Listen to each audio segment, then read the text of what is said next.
Good morning प्यारे बच्चों। तो चलिए आज हम हमारे जो क्वेश्चन रिमेनिंग है उनको फिनिश करते हैं।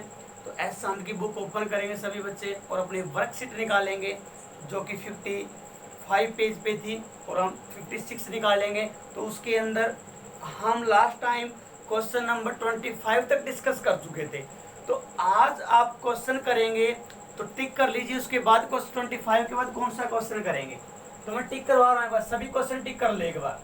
29 करेंगे, उसके बाद बच्चे 30 क्वेश्चन होगा, फिर 31 और 32, फिर करेंगे बच्चे 33 एंड 34 एंड 35 और इसके बाद बच्चे क्वेश्चन नंबर करेंगे 53, डायरेक्ट 53।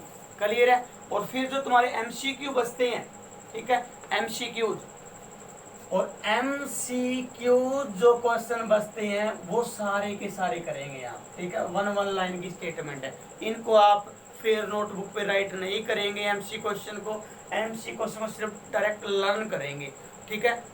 सभी क्वेश्चन समझ में आने चाहिए आपको, ठीक है। एमसीक्यू करेंगे सारे के सारे, जो कि कहाँ से कहाँ 41 से 50 है।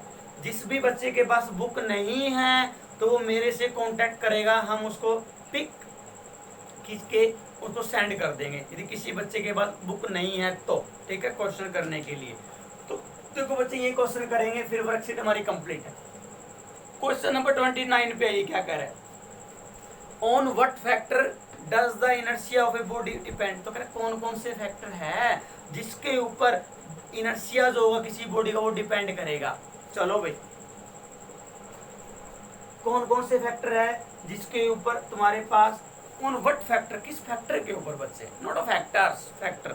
तो बच्चे किसके ऊपर डिपेंड करता है, मास के ऊपर डिपेंड करता है। किसके ऊपर डिपेंड करता है, मास के ऊपर। तो आप लिखेंगे inertia of a body depend on its mass. सिर्फ यही लाइन लिखेंगे। क्या लिखेंगे आंसर में क्वेश्चन नंबर 19 के, इनर्शिया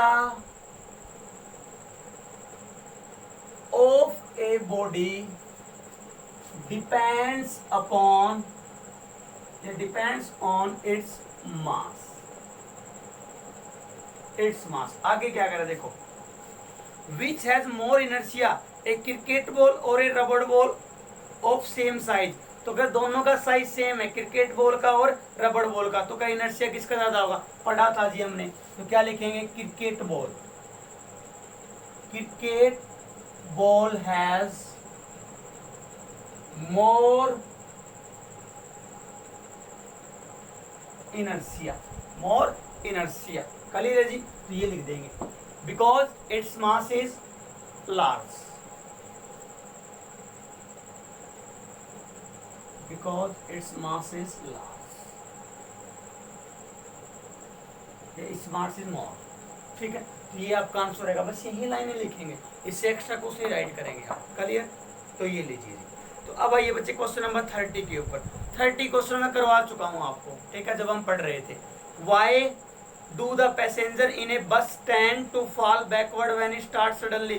तो कह रहे पैसेंजर जो होता है किसी बस के अंदर, तो जो पीछे की तरफ क्यों गिरता है, बैकवर्ड पीछे की तरफ क्यों गिरता है जब बस अचानक से चलती है, due to the law of inertia या due to the first law of motion, ये बोल दीजिए। लेकिन एक्सप्लेन बोला हुआ उसने, सॉरी नॉट एक्सप्लेन।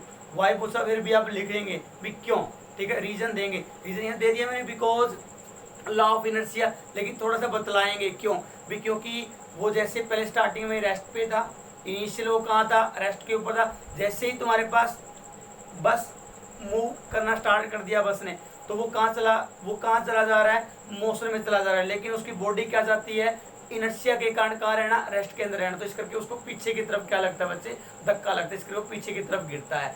और फिर अगले क्वेश्चन में 31 क्वेश्चन में क्या कह रहा है, explain why a person travelling in a bus fall forward when bus stop suddenly.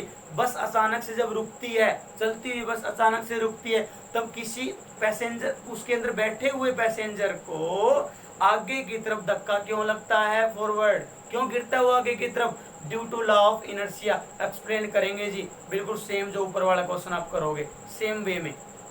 क्योंकि चल रहा था, मोशन में था, जैसे ही स्टॉप हो गई बस, तो वो कहाँ गया, रेस्ट में आ गया, लेकिन उसकी बॉडी नहीं चाहती है वो कहाँ जाए, रेस्ट में जाए, इस करके मोशन में चाहती है वो, पहले मोशन में थी आगे की तरफ, अभी भी आगे मोशन में, तो इस करके वो आगे की तरफ झुक जाता है, ठीक है, गिर जाता है आगे की तरफ। Question number 32, give reason for the following. ये सारे के सारे हमारे आ चुके हैं जब हम लेसन पढ़ रहे थे, जब टॉपिक डिस्कस कर रहे थे। When A hanging carpet is beaten, तो कह रहे जब एक कारपेट जिसको हैंग कर रखा हो, लटका रखा हो, ठीक है, कारपेट को, इस बीटन जब उसको पीटा जाता है, विद ए स्टिक, एक डंडी के साथ, देन डस्ट पार्टिकल, जब धूल के जो कण होते हैं बच्चे, डस्ट पार्टिकल होते हैं, start coming out of it, तो जो डस्ट पार्टिकल होते हैं वो उससे बाहर आना स्टार्ट हो जाते हैं। क्यों? वही case law of inertia, due to law of inertia explain करेंगे, जो हम पहले लेक्चर में डिस्कस कर चुके थे, ठीक है। सबके रीजन सेम है तीनों क्वेश्चनों के। अब आइए क्वेश्चन नंबर 33 पे, व्हेन ए ट्री इज सेकन, जब एक ट्री को सेकन किया था, मैंने इसको हिलाया जाता है तुम्हारे पास, इट्स फ्रूट, जो उसके फ्रूट होते हैं और जो लीव्स, पत्तियां होती है, फॉल डाउन, तो नीचे की तरफ गिर जाती है। क्यों? सेम आंसर है जी, ठीक है, तो खुद करेंगे सेल्फ, इनको मैं करवा चुका हूं। फिर आएंगे 34 क्वेश्चन पे, explain why it is dangerous to jump out of a moving bus. तो कह रहे भाई एक्सप्लेन व्हाई, कह रहे भाई एक्सप्लेन करो कि यह खतरनाक क्यों होता है किसी भी चलती हुई बस से कूदना।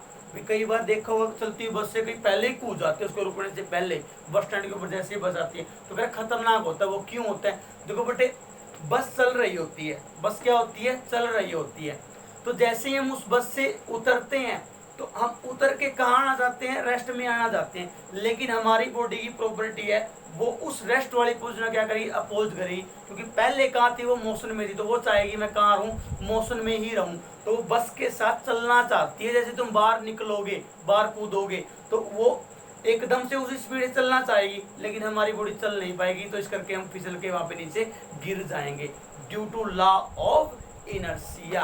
आई बस है, क्योंकि जब जैसे ही हम नीचे उतरेंगे, नीचे उतरे ही हमारी बॉडी रेस्ट क्या चाहेगी कि मैं कहाँ रहूँ, मोशन में ही रहूँ, due to law of inertia, लेकिन हम ऐसा कर नहीं पाएंगे, इस करके हम वहां पे क्या हो जाते हैं बेटा, फॉल, हम गिर जाते हैं नीचे, ठीक है। अब आगे देखिए, तो इसलिए खतरनाक बोला जाता है क्योंकि गिर जाएंगे हम। क्वेश्चन नंबर 35 को खुद करेंगे भाई, मैं नहीं करवा रहा 35 को, मोमेंटम कैलकुलेट करना है, ठीक है, कर चुके हो बहुत सारे क्वेश्चन ऐसे ऐसे, ठीक है। 35 सेल्फ करेंगे। इसके बाद में आता है क्वेश्चन नंबर 53 पे आइए, डायरेक्ट मल्टीपल चॉइस क्वेश्चन खुद करेंगे आप।